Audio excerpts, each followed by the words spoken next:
Hello दोस्त, स्वागत है आप लोगों का अपने और हमारे YouTube channel new star coaching centre पर। तो चलिए हर दिन की भांति आज ऑब्जेक्टिव क्वेश्चन अध्याय 4 पद्य खंड क्लास 10 का करा रहे हैं। ठीक है, बहुत ही फ़ायदा होने वाला है आप लोगों को 2021 के एग्ज़ाम में।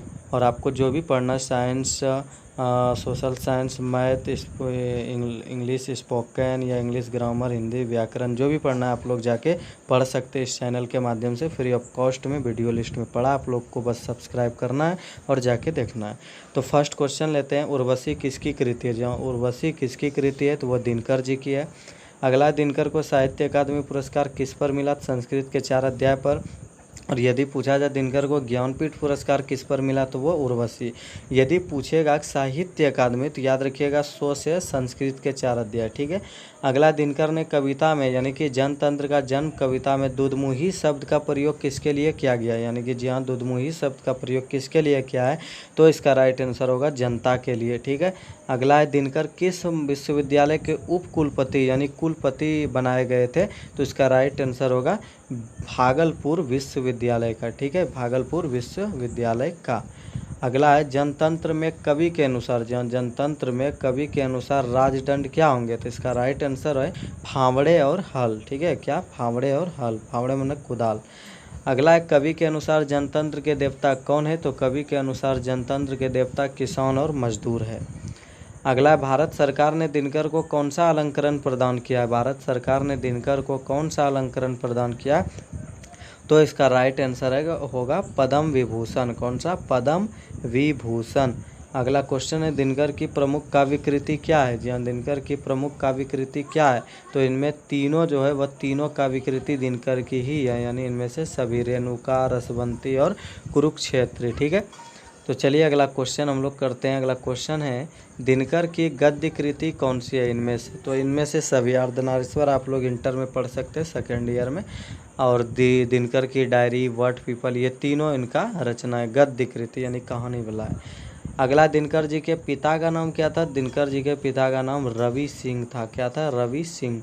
अगला, दिनकर ने अपनी पढ़ाई कहाँ तक की तो दिनकर ने अपनी पढ़ाई BA ऑनर्स। ठीक है, क्या किया था, BA ऑनर्स। ठीक है।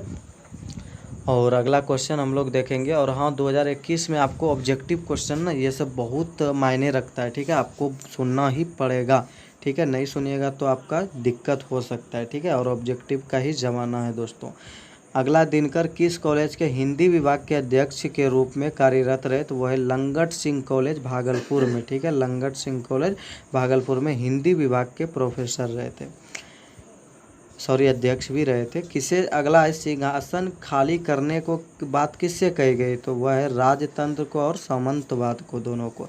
अगला, दिनकर जी का निधन कब हुआ। जहाँ सही सुन रहे हैं आप लोग, दिनकर जी का निधन यानी मृत्यु कब हुआ तो इसका राइट आंसर होगा 24 अप्रैल 1974 में। कब हुआ, 24 अप्रैल 1974। अगला है, जनतंत्र का जन्म के कवि कौन है। जहाँ जनतंत्र का जन्म के कवि कौन है तो रामधारी सिंह दिनकर है। उसके बाद है, दिनकर का जन्म कब हुआ। जी हाँ, दिनकर का जन्म कब हुआ तो इसका राइट आंसर है 23 सितंबर 1908। कब, 23 सितंबर 1908। और उसके बाद देखेंगे दिनकर का जन्म कहाँ हुआ था। जी हाँ, सही सुन रहे, दिनकर जी का जन्म की बात करें कहाँ हुआ था तो ये सिमरिया बेगूसराय। और आपको बता दें कि दिनकर जी को ही यानी रामधारी सिंह दिनकर को ही राष्ट्र कवि के नाम से जाना जाता है। तो अगला क्वेश्चन हम लोग देखेंगे, इसका जन्म सिमरिया बेगूसराय में हुआ, बिहार में। अगला है, इनकी प्रारंभिक शिक्षा कहाँ से हुई थी, यानी कि दिनकर जी की प्रारंभिक शिक्षा कहाँ से हुई थी तो गांव से हुई थी, सिमरिया से। ठीक है। अगला क्वेश्चन है, दिनकर की किस रचना में कर्ण को नायक बनाया गया है, यानी दिनकर की किस रचना में कर्ण को नायक बनाया गया है तो इसका राइट आंसर होगा रश्मि रथी में। ठीक है। अगला क्वेश्चन है, मिट्टी की ओर कृति क्या है, यानी मिट्टी की ओर जो ये कृति है यह पाठ की कौन सी विधा, किस विधा में लिखा गया है। ठीक है, तो इसका राइट आंसर हो जाएगा आप लोगों का गद्य। क्या हो जाएगा, गद्य। यानी मिट्टी की ओर क्या है तो ये गद्य है। ठीक है। चलिए अगला क्वेश्चन हम लोग देखते हैं। तो अगला क्वेश्चन है हम लोगों के समक्ष की, मिट्टी की अबोध मूर्ति कौन है। जी हाँ, मिट्टी की अबोध मूर्ति कौन है तो जनता। कौन है, जनता। अगला, दिनकर जी के माता का नाम क्या था। जी हाँ, दिनकर जी के माता का नाम क्या था तो इसका माता का नाम मनरूप देवी थी। क्या थी, मनरूप देवी। अगला है कवि के अनुसार देवता कहाँ मिलेंगे, यानी कवि के अनुसार देवता कहाँ मिलेंगे। हमारे दिनकर जी जो इसमें लिखे हैं, इनके अनुसार कवि कहाँ मिलेंगे, तो इनके अनुसार कवि जो हम लोगों को मिलेंगे वो खेतों में मिलेंगे। सॉरी, कवि नहीं, देवता। ठीक है, भारत के देवता कहाँ मिलेंगे, खेतों में, ना कि शहरों में महलों में। ठीक है, कहाँ मिलेगा, खेतों में, यानी किसान को देवता कहा गया है। अगला, जो भगवान को मंदिर में खोजते हैं उन्हें कवि ने किससे संबोधित किया है, तो उन्हें कवि ने मूर्ख कहा है, यानी मूर्ख कहा है। क्या कहा है, मूर्ख।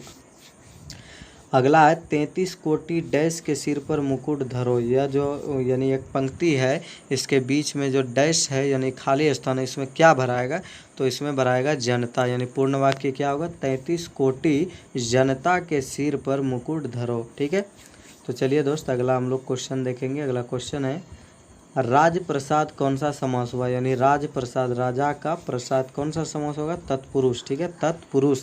और अगला है नाद शब्द का अर्थ क्या होता है, जो नाद शब्द का अर्थ क्या होता है, तो नाद शब्द का अर्थ होता है स्वर। क्या होता है, स्वर, याद रखिएगा आप लोग। अगला है कौन राज्यसभा के सदस्य बने थे, जी हाँ बिल्कुल सही सुन रहे हैं, बिहार के राज्यसभा यानी केंद्रीय स्तर पर जो राज्यसभा के सदस्य बनते हैं उनमें से हमारे रामधारी सिंह दिनकर जी भी बने थे। ठीक है, चलिए अगला क्वेश्चन हम लोग देखते हैं। तो अगला क्वेश्चन है रामधारी सिंह दिनकर रचित पाठ, जी हाँ रामधारी सिंह दिनकर रचित पाठ किसका है, यानी कि कौन सा है, तो जनतंत्र का जन्म है। अगला है सदियों की ठंडी बुझी राख सुगबुगा उठी और मिट्टी सोने का ताज पानी इठलाती है। यह पंक्ति किसकी है, इतना अच्छा पंक्ति तो हमारे राष्ट्रकवि यानी दिनकर जी की ही हो सकती है और उन्हीं की है। अगला दिनकर किस काल के प्रमुख कवि रहे, तो दिनकर जो है वह उत्तर छायावाद के प्रमुख कवि रहे हैं। अगला किसके हुंकारों से महलों की नींव उखड़ जाती है, जी हाँ किसके हुंकारों से महलों की नींव उखड़ जाती है, तो इसका राइट आंसर होगा जनता। और इसी तरह का ऑब्जेक्टिव क्वेश्चन मन लगा के सुनने के लिए और पढ़ने के लिए हमारे चैनल को सब्सक्राइब कीजिएगा और हमेशा के लिए बने रहिएगा। Good bye.